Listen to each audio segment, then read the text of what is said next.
techniques that I have found helpful. I hope that you will find them helpful.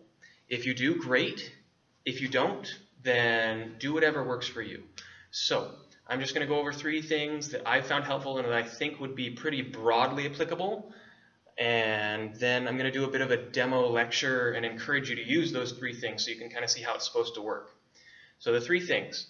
First is categorization. I'll explain that a bit more in just a sec. The second is storing it in the categories.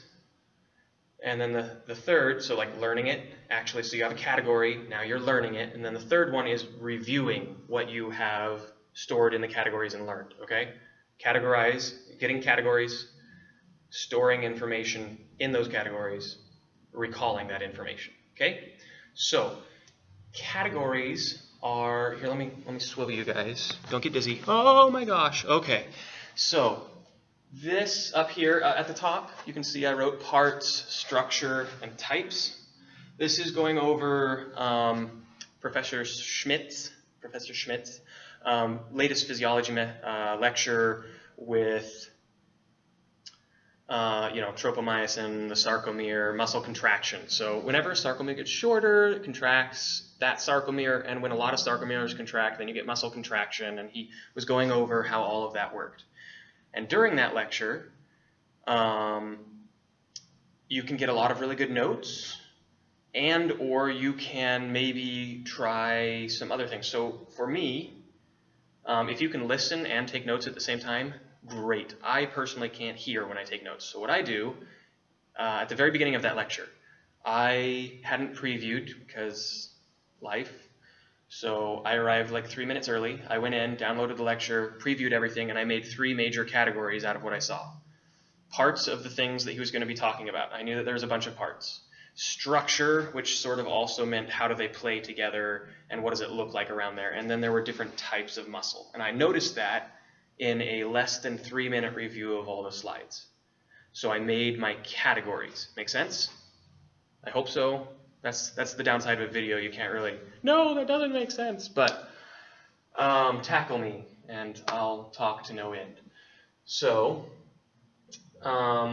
second, once you have your categories, we're going to flip away from here for just a sec.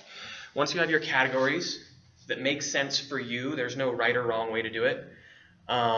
You want to actually, when you're listening in lecture, you want to take notes in your head, I guess is a way that I would call learning, rather than just on paper. Paper can be good, but if it's not in your head, then that just means you're going to be learning from paper rather than learning from the professor. And some people do better that way, that's cool.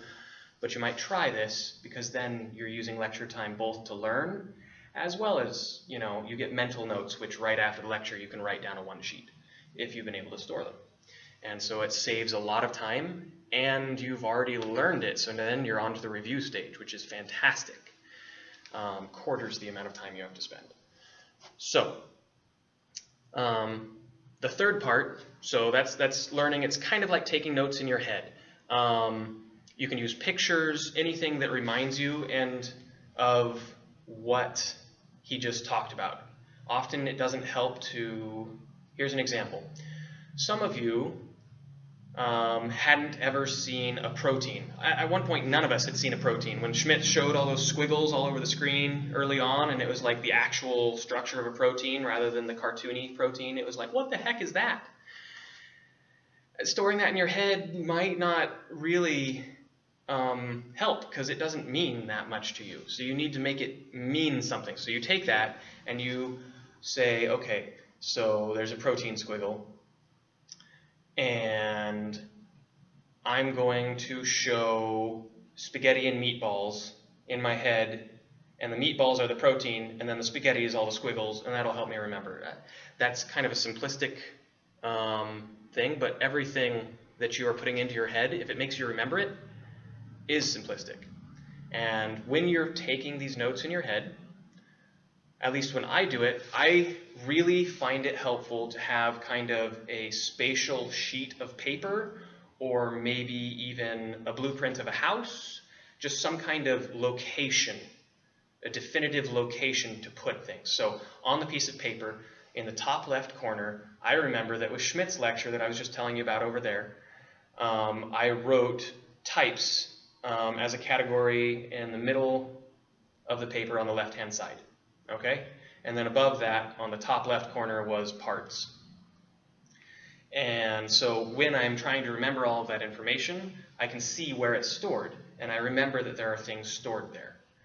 It's kind of like,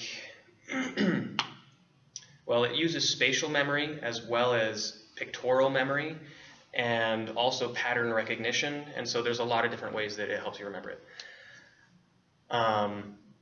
Moving on, once you've stored the information in pictures or any other way that works for you, hopefully with some kind of spatial aspect, like this thing's here, this thing's here, this thing's here.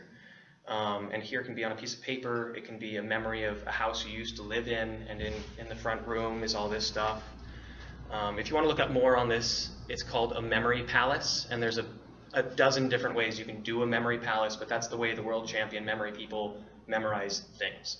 And spatial memory is something we as humans are way good at because we need it. We aren't usually as good at remembering just words. We're good at remembering places. And we're also really good at remembering things like smells and sometimes sounds.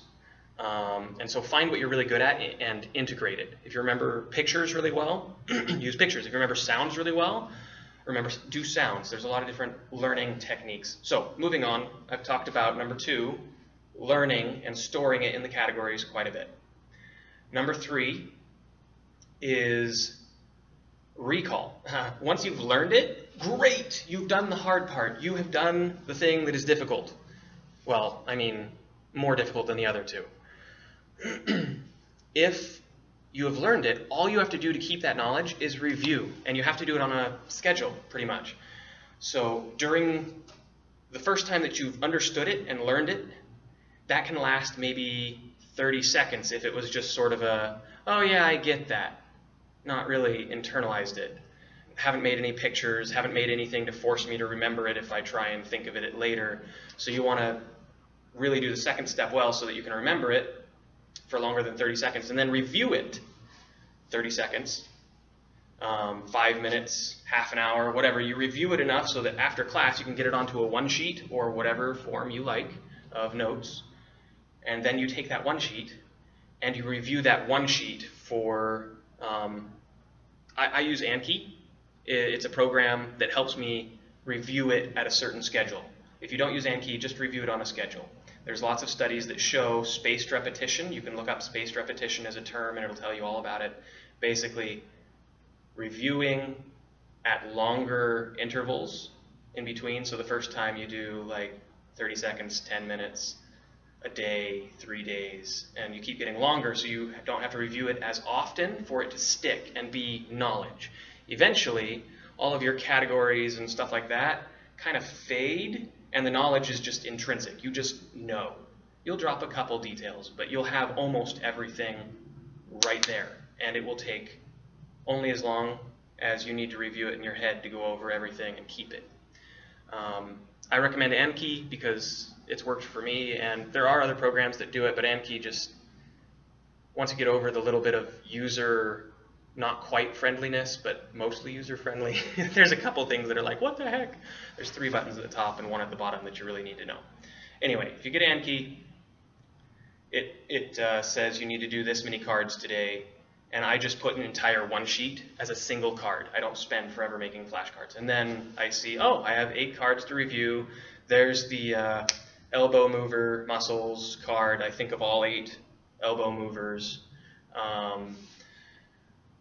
There's the heme catabolism card. I think of how heme is broken down, and I do all of that as a single card. All right, so that's 10 minutes of memory techniques that have helped me. Now I'm going to go ahead and stop this video so it's separate, and then I'm going to start another video that's going over Schmidt's lecture. That way you can skip this if you didn't want it. All right. Is there anything else that you guys would want to know? Ask me questions. I don't know what you want to know. Rock on.